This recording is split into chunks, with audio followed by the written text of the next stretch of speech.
The order comes through at 1400 hours, August 18th, 1944. Battalion commander on the radio, voice clipped, professional, delivering mission that should be routine. Bridge demolition authorized. Prepare charges. Execute on my command. German forces approaching your position. Estimated arrival 1600 hours. 2 hours. 2 hours to wire the bridge, evacuate civilians, clear our forces, and drop the structure before enemy arrives. My demolition team knows the drill. We've blown 17 bridges in the last month, denying crossings to enemy, buying time for Allied advance.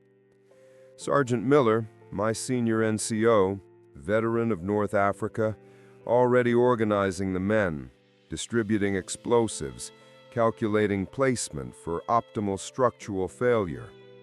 Lieutenant, standard pattern, 50 pounds TNT, main support columns, timed charges, we can have it wired in 90 minutes. Professional, efficient, treating this like any other demolition, because it should be. The bridge is stone, 18th century construction, solid masonry spanning wide river. Tactically significant, because next crossing is 15 kilometers downstream. The Germans need this bridge, need it to maintain pressure on our withdrawal, need it to keep logistics flowing. So we destroy it. Standard combat engineer mission. Deny the enemy. Force them to slow down. Buy time with explosives and debris. My team moves on to the bridge, civilians still crossing. Steady stream of refugees fleeing German advance, but thinning out. Evacuation nearly complete. Or so I think. We work from both ends, setting charges on support columns, running detonation cord, connecting everything to a central firing point on the north bank. The TNT goes in precisely, calculated to drop the bridge cleanly, collapse the span into the river, create an obstacle that will delay Germans for days.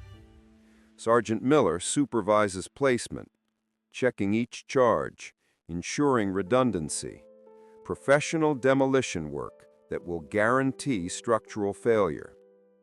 Lieutenant, charges set, detonation cord run, we're ready to fire on your command. 90 minutes, exactly as predicted. The bridge is wired, ready to blow. We just need civilians clear and enemy close enough to deny them the crossing. The civilian evacuation has slowed. A trickle now. Old man with cart, young woman carrying an infant, handful of stragglers, but nearly done. Nearly. At 15:30, 30 minutes before expected German arrival, the radio crackles again. Demolition team, this is battalion. German advance faster than anticipated. Enemy armor spotted 4 kilometers from your position. Execute demolition immediately. 4 kilometers. Maybe 15 minutes at tank speed. Maybe less. I look at the bridge. Still civilians crossing. Not many, but some. Maybe 20, 30 people.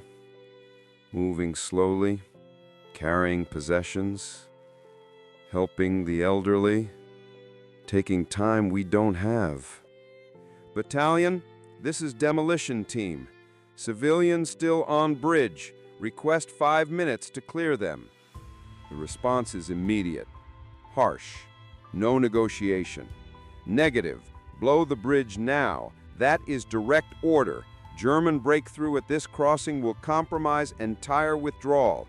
Execute immediately. I'm looking at the detonator. Hand on the firing mechanism. One push, drops the bridge, follows orders, completes mission. But I'm also looking at those civilians.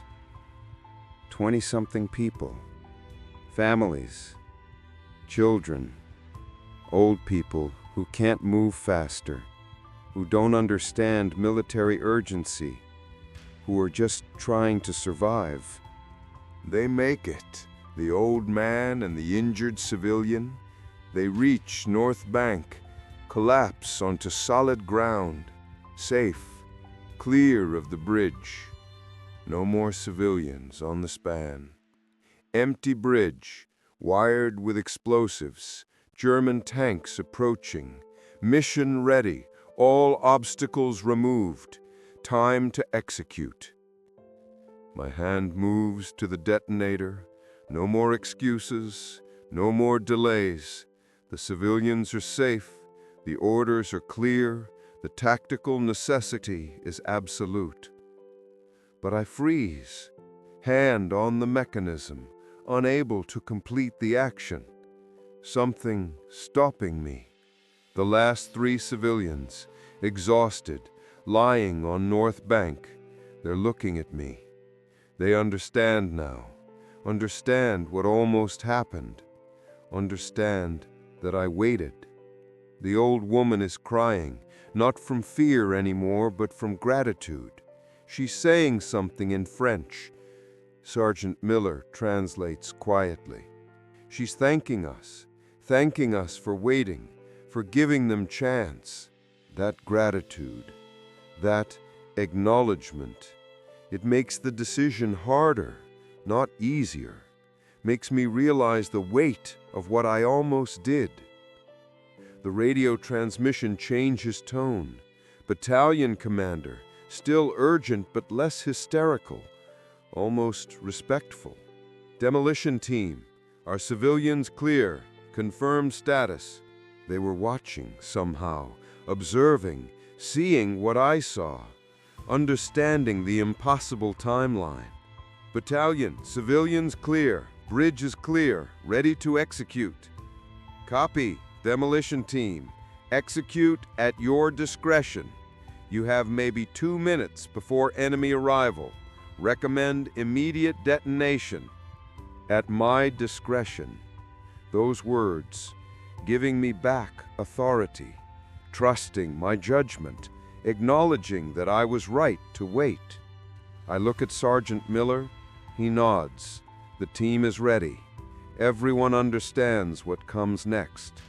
Fire in the hole. All personnel clear. Detonating in 5, 4, 3, 2, 1. I push the detonator. The explosion is massive. 50 pounds of TNT, precisely placed, timed charges detonating simultaneously. The bridge supports shatter, stone and steel collapsing, massive structure dropping into river. The span falls cleanly, professional demolition, exactly as planned. The bridge destroyed, the crossing denied. Mission accomplished.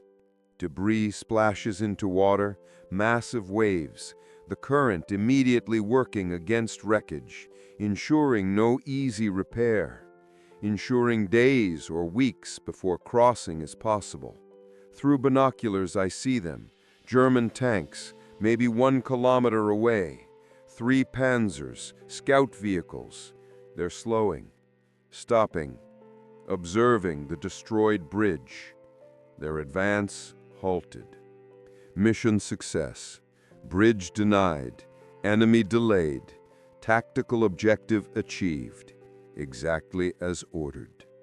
The 3 civilians we saved are still on North Bank, watching the explosion, watching the bridge collapse, understanding that we waited for them, that we risked mission to save them. The old man struggles to his feet, salutes, a formal military salute from civilian to soldier, acknowledgement of what we did, gratitude for mercy shown. My team is professional, securing equipment, preparing to withdraw, but I see their faces, the relief, the gratitude that we didn't have to kill those people. Battalion commander comes on radio, voice normal now, professional. Demolition team, well executed. Bridge denied, Enemy halted. Good work. Return to rally point for next tasking. Good work. Professional acknowledgement. No mention of the delay. No reference to the civilians. Just tactical assessment of successful mission. I became combat engineer in 1942. Specialized training at Fort Belvoir. Learning demolitions, mine warfare, obstacle construction, the technical skills of military engineering. The training was precise, mathematical, calculating explosive force, understanding structural weak points, professional destruction for tactical advantage. They taught us bridge demolition extensively, different bridge types, different explosive placements, different outcomes depending on mission requirements. Complete destruction, partial damage, delayed collapse. Engineers needed versatility to deny enemy without wasting resources. But the training was always clean, theoretical, training bridges with no civilians, training scenarios where only military considerations mattered. Nobody taught us what to do when orders conflict with humanity, when tactical necessity demands civilian casualties, when following orders means massacre.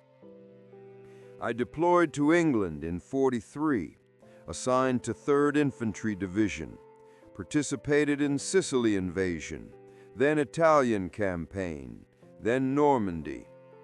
Combat engineering in reality was brutal, dangerous, not the clean calculations of training, but improvisation under fire.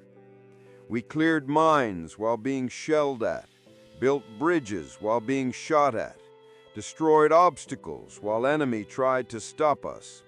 Constant danger from both sides. My team became tight, small group of specialists, trusting each other with our lives, becoming expert at demolition under impossible conditions. Sergeant Miller joined my team in Italy, veteran demolitions man, steady under pressure, could calculate explosive placement while mortars fell around him.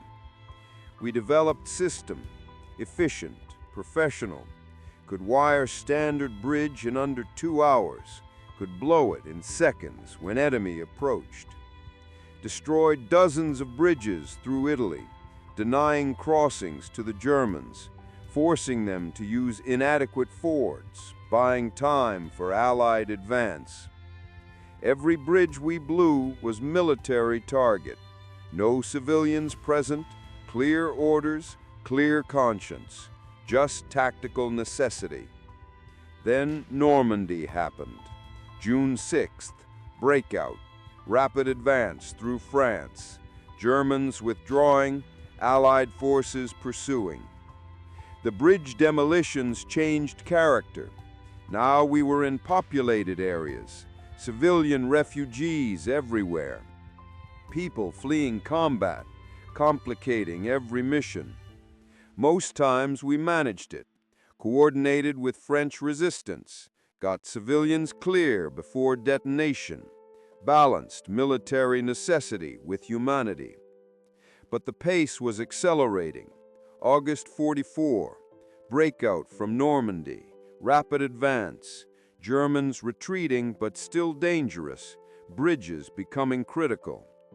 Every river crossing we denied, every bridge we dropped, delayed German withdrawal, trapped their forces, created opportunities for encirclement.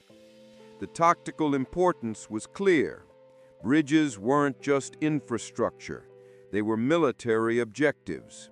Denying them saved Allied lives, shortened the war. But they were also civilian lifelines, evacuation routes, escape paths for people trying to survive. And denying them meant trapping civilians with the Germans. My team destroyed 3 bridges in 5 days, August 13th through 17th, each time coordinating civilian evacuation, each time pushing timeline, each time risking mission to save civilians. Battalion commander noticed, called me about it, warned me about priorities. Lieutenant, your mission is denying crossings to the enemy, not evacuating civilians. Tactical objectives take priority. Understood? I understood. Didn't agree, but understood. Military necessity sometimes requires civilian casualties. That's the brutal mathematics of war. But understanding doesn't make it easier, doesn't make the choice clearer when you're standing there with detonator in hand. Now, August 18th, we're at bridge number 4, and the timeline isn't cooperating, and civilians aren't clear, and Germans are coming, and I'm being ordered to execute. Battalion, this is Demolition Team. I have approximately 20 civilians still on the bridge, elderly and children. They need 2 minutes to clear. The radio response is immediate, angry, no patience for my delay. Demolition Team, you have direct order. Execute demolition now. Enemy armor approaching. You are compromising operational security. Sergeant Miller looks at me, understands the dilemma, sees the civilians, hears the order, waiting for my decision. My hand is on the detonator, standard military firing device, electrical charge that'll trigger the TNT. One motion, drops the bridge. The civilians are halfway across now, moving slowly. Old woman struggling with suitcase, young mother carrying 2 children, teenage boy helping grandfather walk. 2 minutes. They need 2 minutes. Maybe 90 seconds if they hurry, but they're not hurrying because they don't know, don't understand the urgency. I could warn them, could shout, could tell them to run, but they don't speak English, and panic might make it worse, might cause people to fall, to block the bridge further. The demolition team is watching, waiting for my command. They've set the charges, done their job. Now it's my decision. Lieutenant, what do we do? Sergeant Miller's question. Professional, calm, but underneath I hear the same conflict I'm feeling. The radio crackles again. Battalion commander's voice, no longer professional, angry now, demanding. Demolition team, you are ordered to execute. Enemy contact imminent. Blow the bridge. Acknowledge. I'm calculating. 4 kilometers. Tank speed. Maybe 10 minutes. Maybe less if they're moving fast. Maybe more if terrain slows them. 20 civilians, moving slowly. Maybe 90 seconds to clear completely. Maybe 2 minutes if someone falls or stops. The mathematics are brutal. Clear the civilians and risk German capture of the bridge. Blow it now and kill 20 innocent people. 20 versus how many? How many Allied soldiers die if Germans get across intact? How many casualties result from my hesitation? The tactical calculus is clear. Follow orders.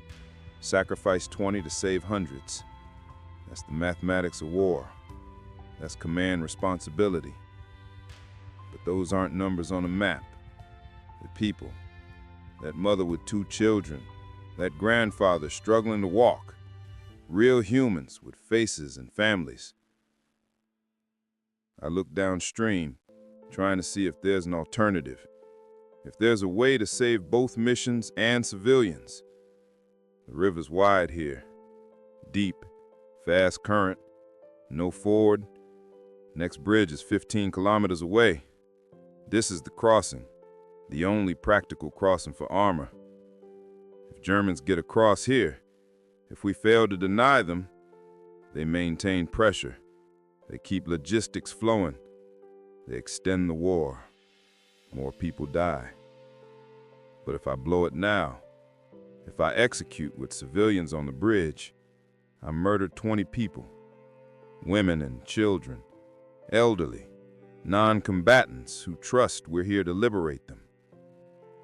Sergeant Miller steps closer, voice low, only I can hear. Lieutenant, those civilians, they're almost across. Another minute. Just one more minute. He's given me permission to delay, suggesting we stretch the timeline, risk the mission to save them. But Battalion is listening on radio, expecting compliance. One more minute might be 1 minute too long. The next transmission comes from higher authority. Not battalion, but division. Colonel's voice, severe, absolute.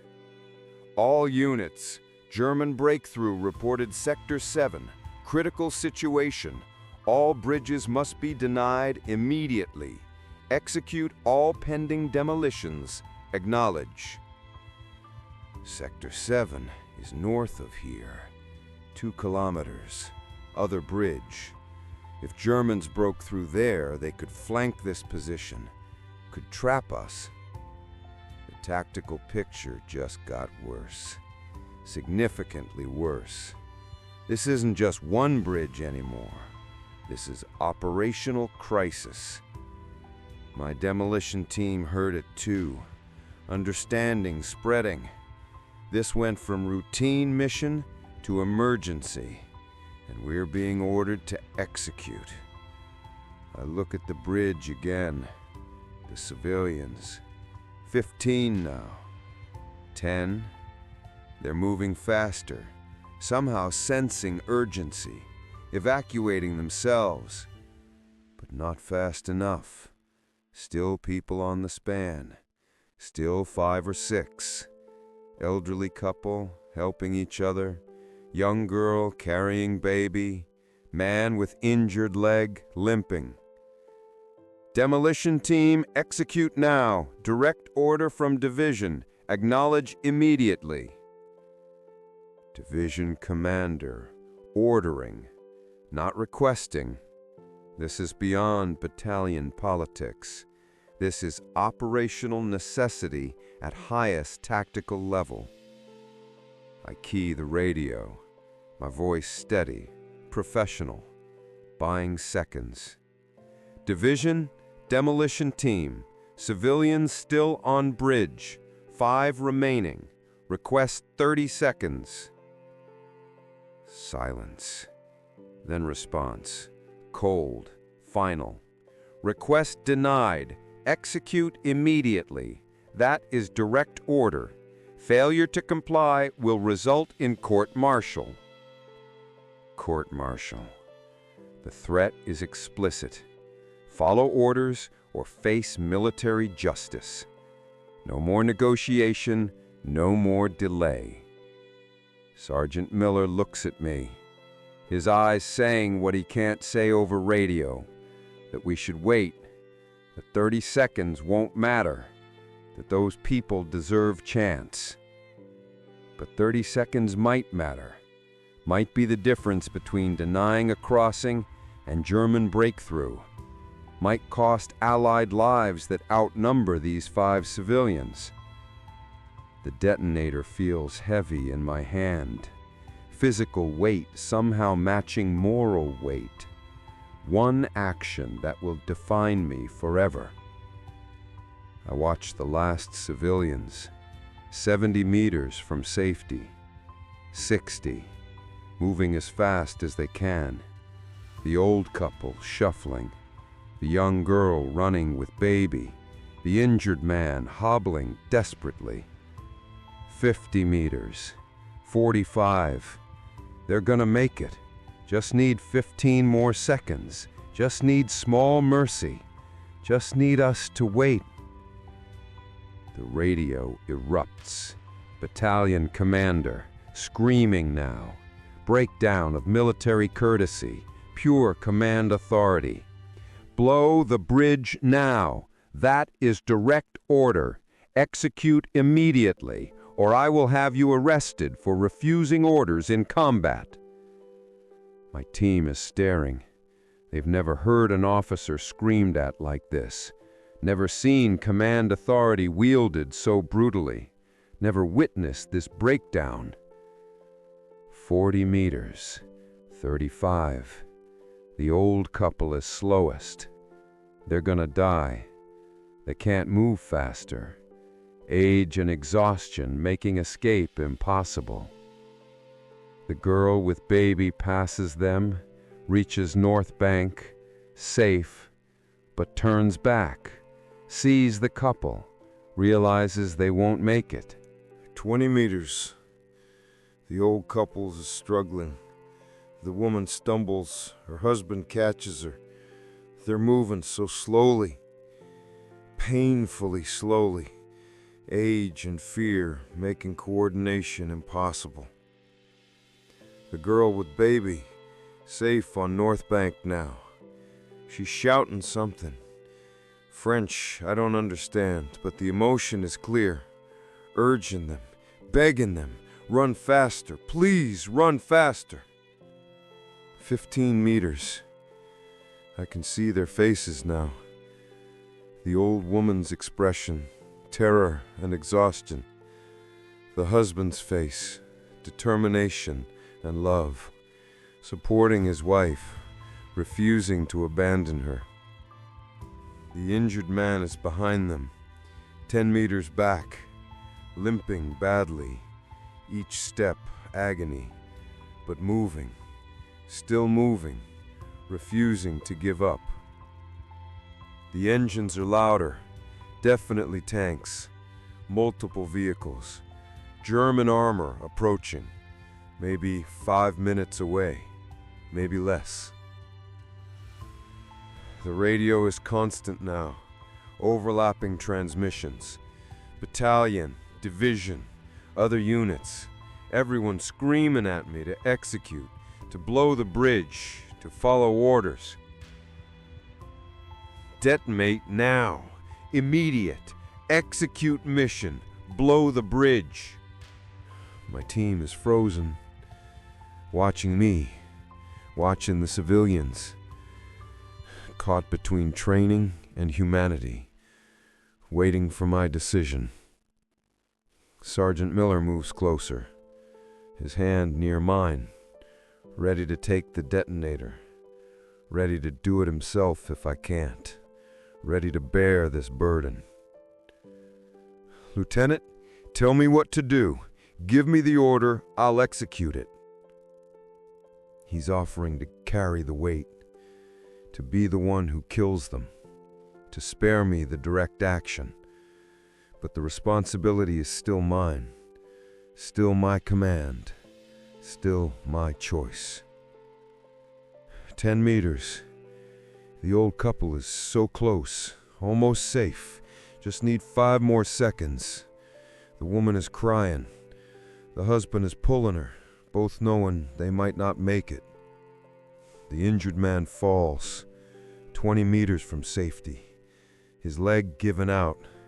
He's crawling now, trying, still trying, refusing to surrender.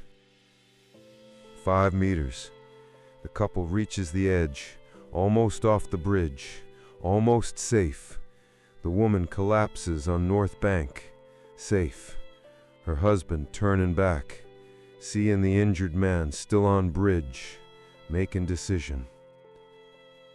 He goes back. 70-year-old man, exhausted, terrified, but he goes back onto the bridge, back into danger to help the injured man crawling toward safety. No! Damn it, no! I'm shouting, not at the battalion, not at my team, just at the universe, at the impossible situation, at the choice I'm being forced to make. The old man reaches the injured civilian, tries to lift him. Can't, too heavy, too weak, but he's trying, pulling, dragging, moving them both toward safety. 3 meters, 2 meters, they're almost there, almost safe. Just need 3 more seconds. Just need small mercy from fate or God or whatever controls these things. The radio is screaming. The battalion commander has lost all composure, threatening, demanding, ordering in voice that breaks with fury. The engines are very close now, maybe 3 minutes. German tanks will be here soon. We'll capture this bridge if I don't act. We'll use it to kill Allied soldiers, to extend the war. The tactical necessity is absolute, clear, undeniable. I must blow this bridge, must follow orders, must execute mission, regardless of cost. 1 meter. The old man pulls the injured civilian to the edge. Both men completely exhausted, moving in slow motion, salvation measured in centimeters. We withdraw north, moving quickly. Germans are searching for alternate crossings. We need distance before they figure out next move. The 3 civilians we saved are evacuating with other refugees, heading north, away from German advance toward Allied lines and safety. As we pass them, the old man grabs my arm, speaks in broken English, words I'll never forget. You wait for us. You save us. Many soldier, they not wait, but you wait. You save us. Simple words, profound gratitude, acknowledgement that waiting those extra seconds saved their lives. I don't know what to say, don't know how to respond. I just nod, move on. But his words echo. We reach rally point, regroup with battalion. They're preparing another mission, another bridge, another demolition. Battalion commander approaches me. I expect reprimand for the delay, for questioning orders, for risking mission. Instead, he just looks at me, tired, worn, veteran of too many impossible decisions. Lieutenant, you did the right thing, waiting for the civilians. I would have done same, but I couldn't tell you that over the radio. Had to maintain the appearance of absolute authority. His confession surprised me. He understood. He agreed, but military hierarchy required him to order, required me to appear to obey absolutely. Sir, if the Germans had arrived 30 seconds earlier, if they'd captured that bridge intact because I delayed, he cuts me off. Then we'd deal with it. But they didn't. You made judgment call. Good commanders make those calls. Trust their instinct about what's right. The orders from division were absolute, no discretion. But I gave you discretion because I trust you, because good officers know when to wait. His words reshaped my understanding. He wasn't screaming at me to execute. He was giving me cover, creating pressure that justified my delay. If the mission had failed, if the Germans had captured the bridge intact because I delayed, he could claim I refused his repeated orders, could protect himself while defending me. Military leadership at its best, trusting subordinate judgment while providing plausible deniability, protecting soldiers while accomplishing mission. Lieutenant, you'll face more situations like this, more impossible choices, more conflicts between orders and humanity. Sometimes orders are clear and should be followed absolutely. Sometimes orders conflict with reality, and judgment is required. Learning which is which, That's what separates adequate officers from good ones, and good ones from great ones. He assigns new mission, different bridge, different timeline, same impossible balance between tactical necessity and human cost. Over the next week, I blow 4 more bridges, each time coordinating civilian evacuation, each time balancing orders against humanity. Most times, civilians clear easily. No conflict, no drama, just professional demolition after refugees pass. But twice more, I face similar situations. Civilians on the bridge, orders to execute immediately, choice between mission and massacre.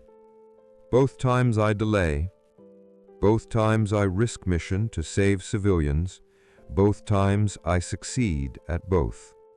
Battalion commander never criticizes, never questions, trusts my judgment, gives me discretion even when orders appear absolute. The war continues. Rapid advance across France. Bridges become less critical as Germans retreat faster. Fewer demolitions needed. By September, we're in Belgium. October, we're approaching German border. November, we're preparing for winter offensive. My team has destroyed 23 bridges, denied dozens of crossings, bought time measured in days and weeks. But I remember everyone, especially the ones with civilians, the impossible choices, the delays that risked mission but saved lives. The mathematics of war are brutal, clear. Tactical necessity sometimes requires civilian casualties. Delayed demolitions sometimes cost military lives. But the mathematics never account for humanity, never calculate the cost of becoming someone who can murder civilians without hesitation. War ends May 1945. Germany surrenders. My team survived intact, all 7 engineers making it through combat. We returned to France in June, occupation duty, clearing mines, rebuilding bridges we destroyed, reversing the demolitions we executed. Rebuilding is harder than destroying, more technical, more time-consuming, requiring precision that demolition doesn't need. But it's also redemptive, creating instead of destroying, building crossings instead of denying them, connecting instead of separating. One bridge we rebuild is the one from August 18th, the one with 200 civilians, the one where I delayed. The locals know the story, know about the civilians on bridge, know about the American engineer who waited. They help us rebuild, provide labor, share food, express gratitude that still feels undeserved. The old man is there, the one who went back for injured civilian. He's helping despite his age, working alongside us, determined to assist. He tells me through translator what that day meant, how the community remembers, how the story spread. You show us Americans different. You see us as humans, not obstacles. You risk mission to save us. His words are generous, more generous than deserved. I was just trying not to become monster, trying to preserve humanity in an inhuman situation. But apparently that matters.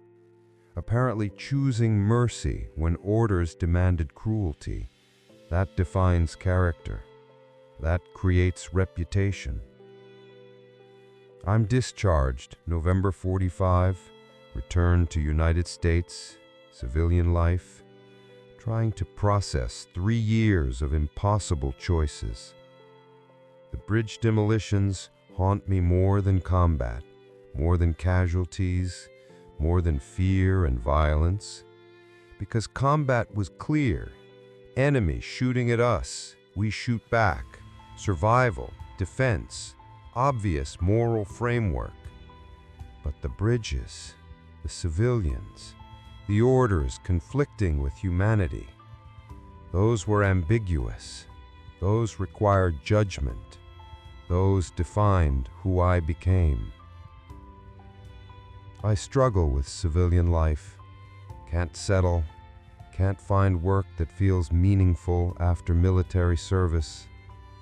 Eventually become civil engineer, building bridges, focusing on construction, not destruction, creating infrastructure that connects people.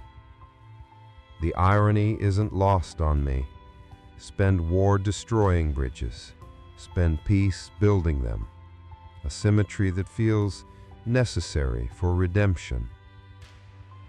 I specialize in civil infrastructure, prioritize projects that serve communities, build crossings that help people rather than military objectives. Each bridge I design, I think about that day, about 200 civilians, about the choice to wait, about becoming person who values human life over military necessity.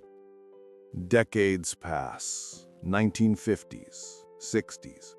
My engineering career successful, building bridges across the United States, infrastructure that serves millions. But that one bridge, that one choice, it never leaves, never fades into comfortable memory, stays sharp and present. I returned to France in 1964, 20th anniversary of liberation, visiting battle sites, reconnecting with past. The bridge is there, rebuilt stronger, modern construction, serving community. Cars and trucks crossing where explosives once waited.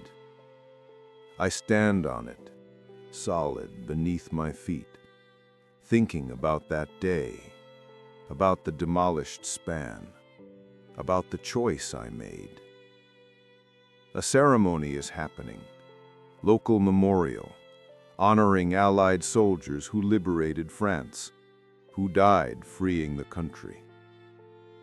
They invite me to speak, veteran engineer who served in the area, who participated in advance, who helped win the war. I tell them about bridge demolitions, about tactical necessity, about denying crossings to enemy, professional war stories that audiences expect. But then, I tell them about August 18th, about 200 civilians, about the order to execute, about the choice to wait. The crowd is silent, listening, understanding something about war they maybe didn't know, about impossible choices, about humanity under pressure.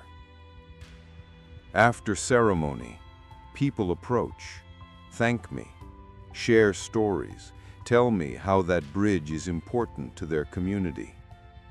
One woman, 60 years old, tells me she was there. She was one of the 200.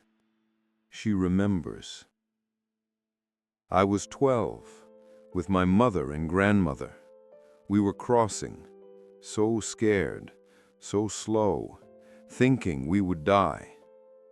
Then we heard explosion behind us, saw the bridge fall, realized you had waited, realized you saved us. That memory, that knowledge that soldier chose mercy, that shaped my life. That made me believe in human goodness, even in war.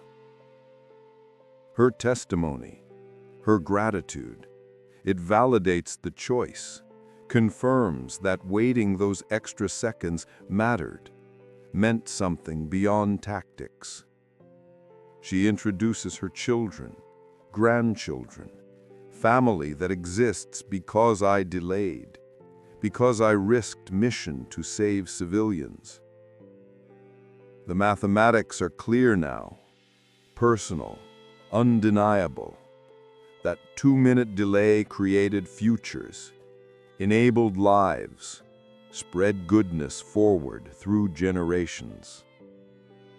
But the mathematics of what might have happened, if Germans had arrived sooner, if the brig had been captured intact, if my delay had cost Allied lives, those calculations remain unknowable, haunting, the alternate history that could have condemned me.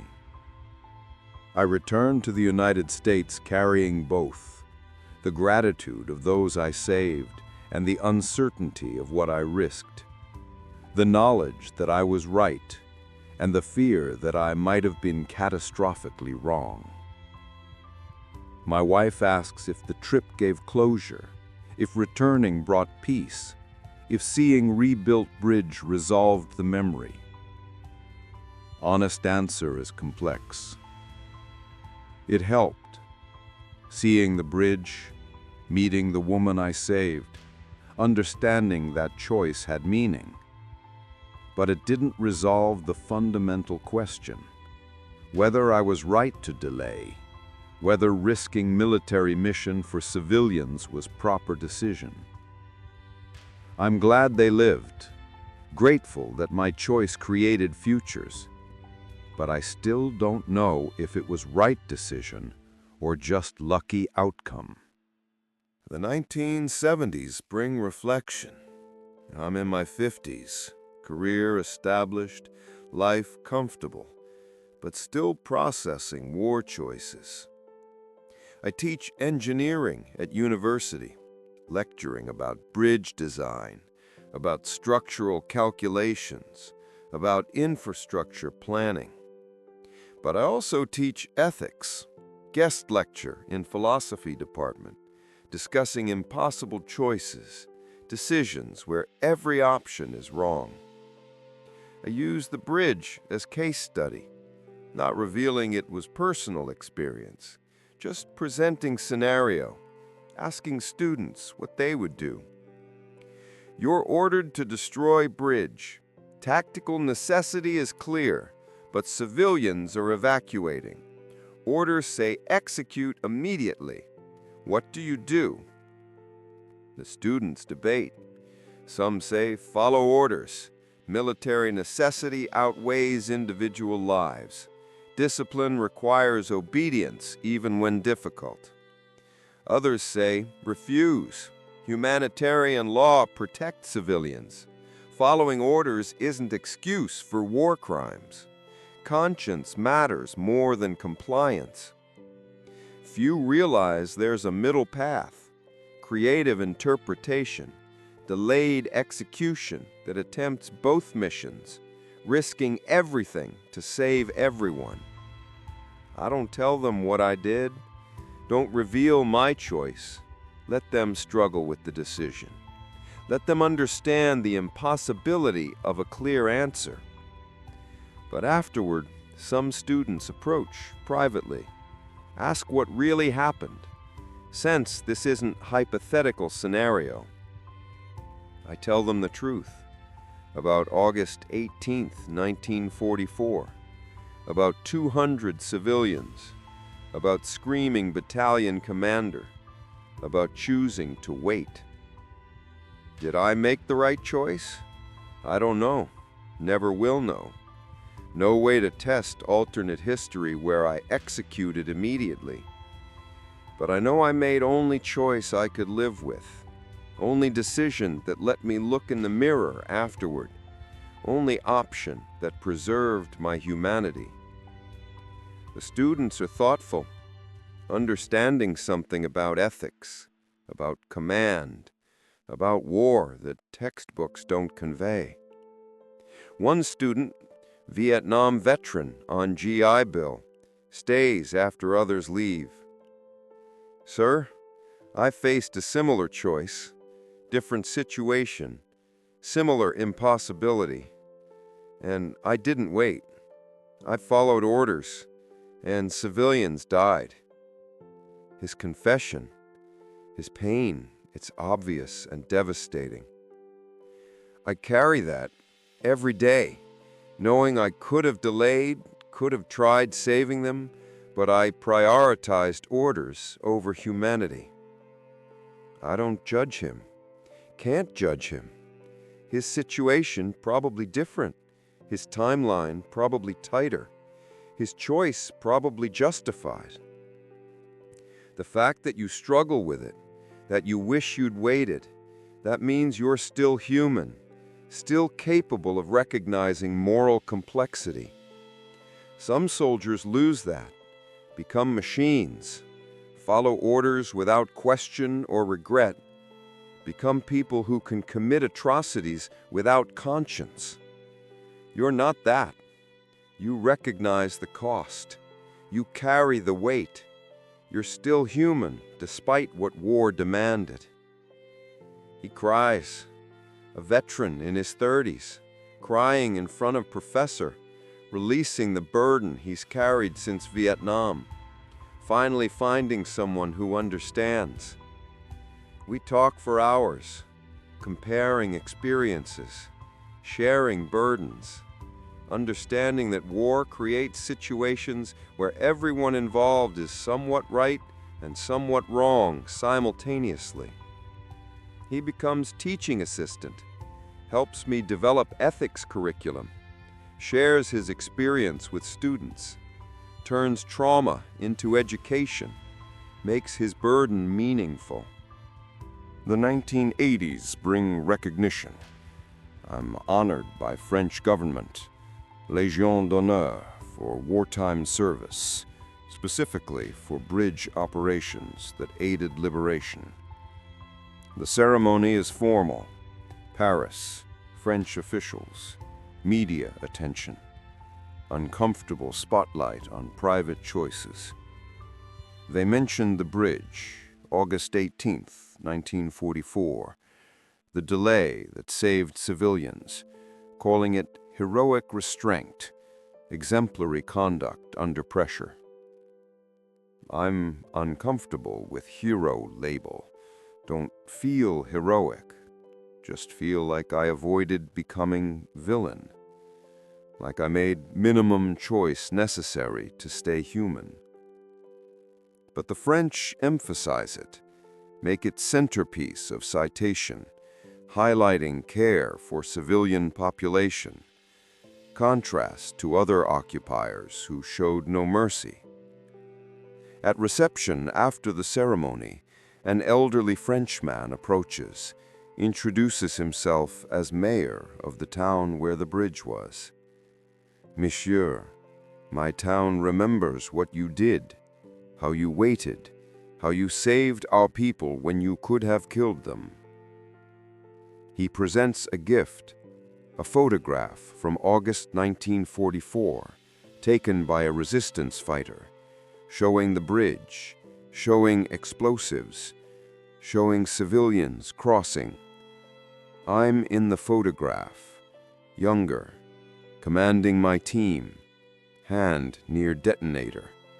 Frozen moment before choice, visual evidence of that day. We found this in the archives, thought you should have it, a reminder of what you chose, of lives you saved. The photograph is powerful, captures impossibility of the moment, shows civilians and explosives, shows tactical necessity and humanitarian crisis existing simultaneously. I bring it home, frame it, display it in study. Reminder of day that defined my character, choice that shaped my life. My grandchildren see it, ask about it, want story, and I tell them, edited version, appropriate for children, but honest about difficulty. Sometimes in war, You have to make impossible choices. Choices where every option is bad, where you have to pick the least terrible alternative. That day, I could follow orders and kill civilians, or delay and risk mission. Neither option was good. Both had consequences. I chose to wait, to give civilians chance, to risk mission rather than guarantee massacre. And it worked out, but it might not have. My granddaughter, 13 years old, asks the question I've asked myself for 4 decades. Grandpa, if you had to do it again, knowing it worked out, would you make the same choice? Yes. But if you knew it would fail, if you knew the Germans would capture the bridge, would you still wait? The honest answer is harder. I don't know. Hope I would. Hope I'd still choose mercy, even knowing it would fail militarily, but I don't know if I'm that strong. I made the choice I could live with then, under pressure, without knowing the outcome. That's all anyone can do. She accepts that, understanding that moral clarity is a luxury of peacetime, that war decisions are made in chaos without perfect information. The photograph becomes teaching tool. I show it to students, use it to illustrate ethics under pressure, explain command decisions during war. This is me, 1944, facing impossible choice. Every student in this room would face it differently, would calculate different risk-reward balance.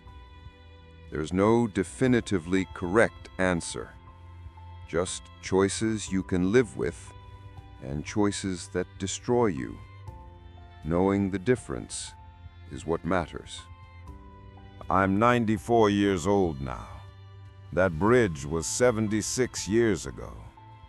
That choice was a lifetime away, but feels like yesterday.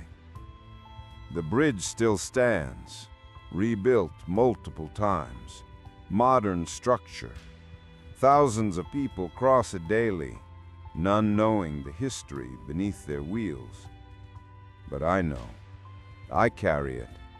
That day, that choice, those 200 civilians who might have died if I'd followed orders immediately. The French woman who thanked me, she died in 2005, age 73. Full life that wouldn't have existed if I'd executed on schedule. Her children, grandchildren, great-grandchildren, they're living now. Futures created by 2-minute delay, by a choice to risk mission for humanity. The mathematics are clear, personal, undeniable. One choice, one moment of mercy, cascading into dozens of lives across generations.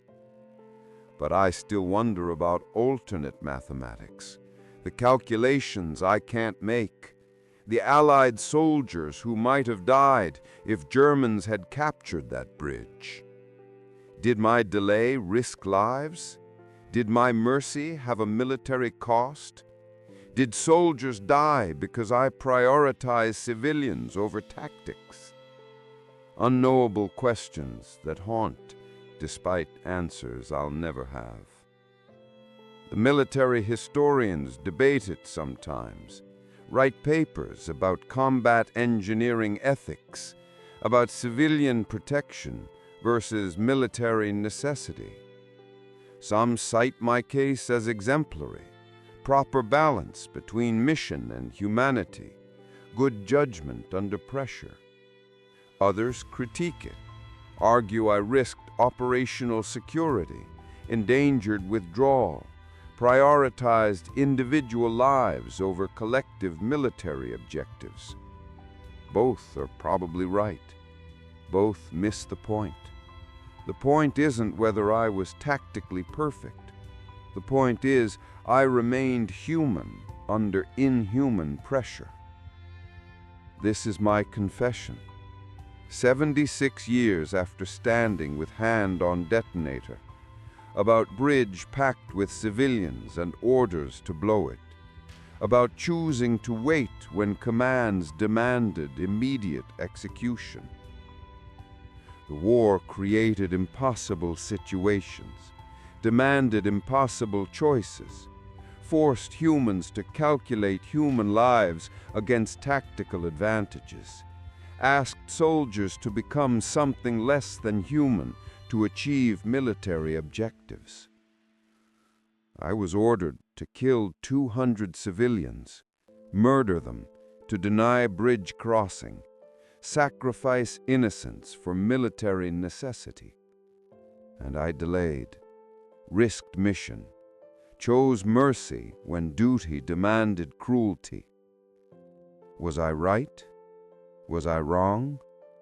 The question assumes binary answer that doesn't exist, assumes clear moral framework that war destroys. I made choice I could live with, that let me stay human, that preserved conscience while attempting mission. And it worked. Civilians lived, and bridge fell, and mission succeeded. But it might not have worked. Germans might have arrived 30 seconds earlier, might have captured bridge intact, might have used it to kill Allied soldiers. And then my mercy would have been crime. My humanity would have been failure. I carry both, the gratitude of those I saved and the uncertainty of what I risked, the knowledge that I chose correctly and the fear that I chose luckily. The bridge is gone now, the original structure, demolished and rebuilt and modernized. Nothing remains of August 18, 1944, except memory and photographs.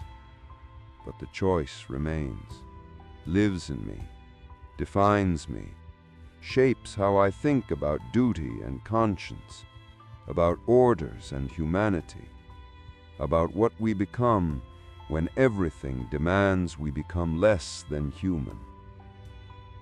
Those 200 civilians, they lived. They built futures. They created families and communities and legacies that spread forward through time.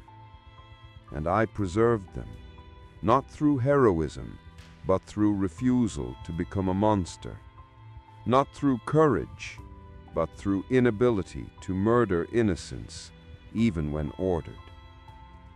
That's my story. That's my confession. That's what I want remembered. The engineer who delayed, who risked mission to save civilians, who chose humanity when duty demanded cruelty. The 2 minutes I'll carry forever, the choice that cost nothing and might have cost everything. The decision I'd make again, every time, regardless of consequences, because some choices define whether you're a soldier or murderer, whether you're following orders or committing atrocity, whether you stay human or become a weapon. Those 200 people lived, and that has to be enough. That has to justify everything. That has to mean something even if I never know what I risked to save them.